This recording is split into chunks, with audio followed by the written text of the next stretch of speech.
and welcome to my running blog. My name is Heidi Cox, and we're going to be getting started in this first of a series of videos on getting started. At this point, you have made a decision to run, and it could be you want to just be able to run a mile, you might be able to run a marathon, or anywhere in between.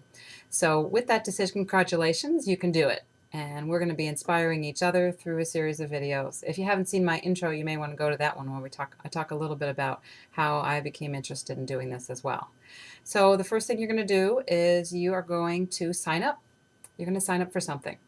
Doesn't matter what you sign up for. If you want to sign up for a 1 mile race, you want to sign up for a 5K. If you've never run before, probably signing up for a marathon is not the best idea. But sign up for something achievable that stretches you a little bit but doesn't seem too out of reach, and give yourself a little bit of time to get ready for it. So go make that commitment, spend the money on that race that you're going to run, and get that registration. Print it out, put it on your calendar, you're ready to go. So now all you have to do is get running. So what do you need to do in order to get running? Well, you certainly need some shoes. And I will tell you that I didn't have the best process in getting shoes, so I'm going to share with you the better way to get going. Rather than just go and pick out something that you think is going to be great, I highly recommend, a good friend of mine sent me this way, and I'd already run a few races by the time I did this. Go to a great running store, a quality running store, and have them do a gait analysis.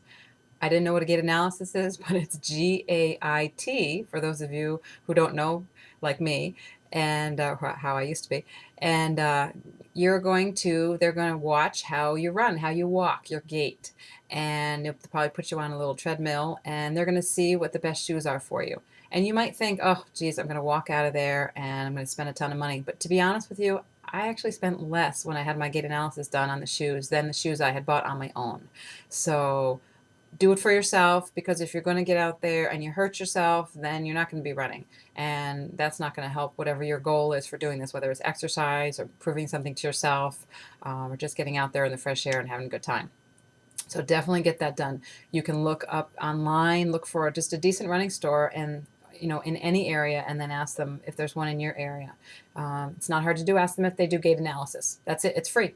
And then you'll get some decent shoes, and then you'll be off and running. After that, I just would recommend that you start slow. Set a goal for yourself and stick with it. Maybe just set yourself for maybe a little schedule for yourself for 2 weeks. Keep track of those notes and see how it goes. And again, don't start too big.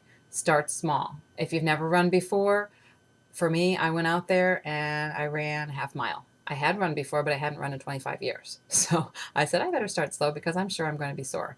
So just do that for yourself. The other thing I will say, and we can talk about this on a future video, is make sure you stretch. We'll get into the details of that, but make sure you stretch before and after, because you can get out there, run, and hurt yourself.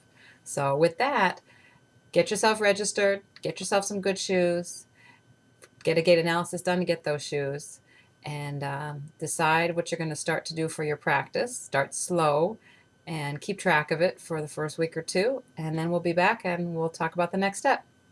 Have fun.